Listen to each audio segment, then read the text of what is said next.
So yesterday I made a video about trauma bonding and I didn't feel like I covered it well enough, so I took it down, and I feel like I need to be more clear with it and concise.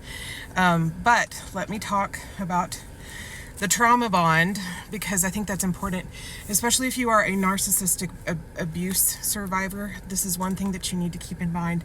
And a lot of people don't understand what this means, and how they continue to keep going back to somebody who is abusive. And this is how they do it. It's called a trauma bond. And it's something you have to be aware of when you are healing from all of that stuff. Because if you don't, you're going to fall right back into it, because this is the expectation. It's kind of like you've been conditioned. And that is behaviorism. And behaviorism comes from B.F. Skinner. And it's where you're conditioned to do a certain, like from a response, you're conditioned to do a certain thing. And so it's almost like a drug. And it's hard to quit drugs, right? It's hard to get off of that addiction. And so this creates an addiction to the relationship. And it's the same principle that works on your brain, so that you are addicted to this certain person. And what a trauma bond is it's developing a strong attachment to someone that causes you harm consistently. And so that in and of itself is a terrifying thing. I'm just going to say it's scary. It's so scary. And so you have to be really careful. But a trauma bond, which is also related to Stockholm Syndrome, and if you don't know what that is, that's where you identify with your kidnapper. It's the same thing. I'm just going to tell you, look up Stockholm Syndrome, look up trauma bond, and look up narcissistic abuse recovery. And I'll tell you more in just a second. But a trauma bond, basically what happens in a trauma bond, and here's the cycle of it. So you start getting into this relationship with somebody, and they start off with this love bombing.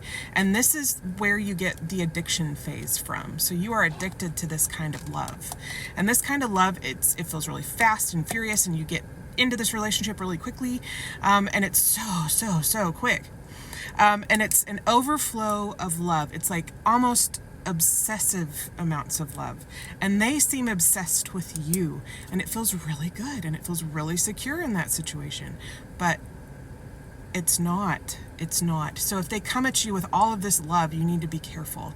If they come at you ready to commit right away, you need to be careful, because this is a big tactic. It's like they start coming and they start talking about marriage like right away, and they start giving you all this love, and they start like being obsessed with you, and they never want to leave your side, and they always want to be with you. It feels good to some people, especially if you have been deprived of love for a while, or you don't feel like you're loved. Then for me, I grew up in a narcissistic environment, so of course any kind of love bombing, I just naturally fell into that situation for a while. I'm very aware of it at this point in my life. But basically, there's this overflow of love, and they get you addicted to it. And then you start developing trust, and you start developing a dependency on it. It's like it's an addiction. You're dependent upon that kind of love. But what happens is they start giving you criticism. Like they'll sneak in a criticism here, like, oh, maybe you should not wear that, or maybe you need to lose weight, or why do you act like that in front of my friends? Okay, so that's your criticism. It's going to start creeping in. And so they're doing that just to kind of pick at you, knock you down a few pegs. And then they start gaslighting you about it. They start telling you, oh, I never said that. I never did that. When you confront them about it, they're like, I didn't mean that. I didn't say that. So no accountability for any of that.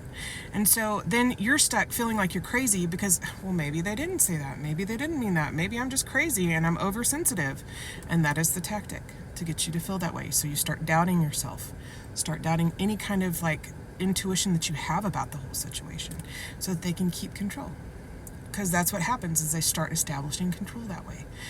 And then what happens in this cycle is that you will go through periods of like, they'll start withholding those things. So withholding the love bombing. And then when you realize that they're withholding it, you'll say something, and they'll give it to you for like 5 seconds.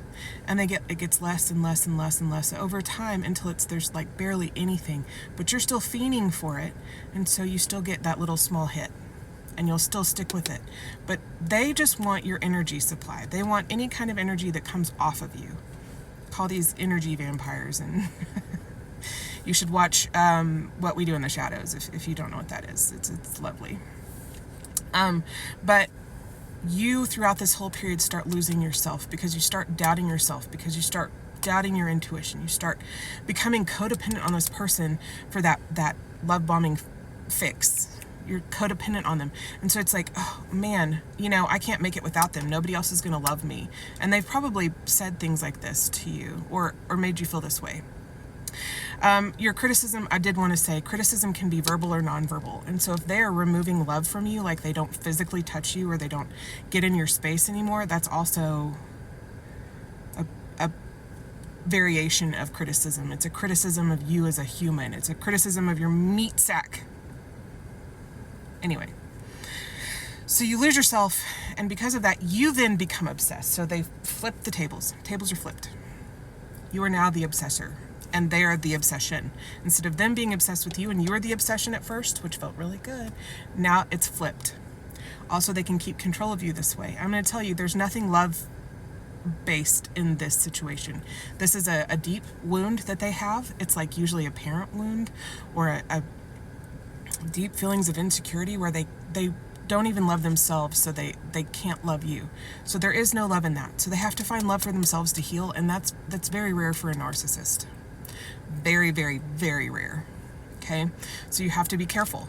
Narcissism, there's a spectrum. But once you hit a certain point, you're a narcissist, okay? And so they have to be, they hate themselves, and so they hate you, and so they're going to make you as miserable as they are. But here's the thing. If you are realizing this and you are coming out of it, I am so stinking proud of you, because this is the hardest thing to come out of. And healing it, you know what that does? That means the next relationship that you get into, because you're going to have to get out of this one. It's not going to work. It's just not.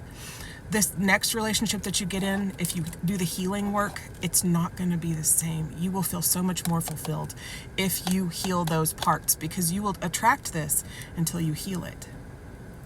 But what you need to do, the first thing, educate yourself on this topic.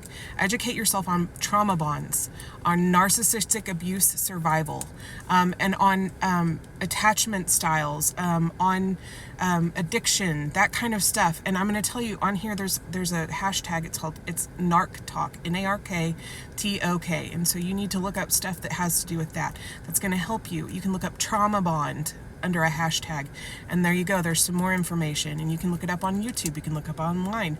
I have one where I'm like, daughters of narcissistic mothers. I literally have gone to that page repetitively, and it's been very helpful with my decision making and my healing process. But educate yourself. Focus on the here and now, not what happened, not that, love bombing. Don't focus on that. Don't focus on what the next fix is going to be. You need to think about right now, today. What are they doing for you? Keep track of it. And if it's nothing, then then you have your answer. Baby, you deserve so much more than nothing. You do.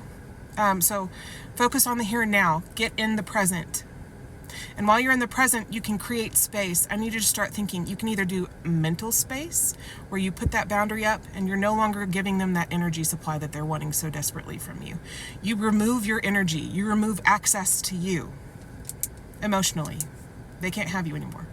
Then you start recognizing the tricks that they're doing, the manipulative tactics that they're doing, because you can see it. If you start stepping back and watching, just step back and watch.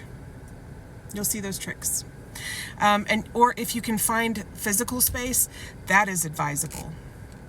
But if you can't, I need you to stop feeling so ashamed. You are not what this has made you. You need to find external support, whether that's a family member, a friend, or a counselor, or even an online community. Find external support to help you get out of this, because it's a cycle and it will swallow you up unless you have that rope to hold on to. And then I want you to do some self-care. Take care of you. I don't have much time left. I need you to take all the love that you had for them, start putting it back into you, and do some healing. Give yourself grace for being in this situation, because you didn't know, but now you do. Grace, heal, self-care. And then what I want you to do is I want you to get out of it. Okay? I love you. I know you can do this. I am believing in you. Take care of yourselves. Bye.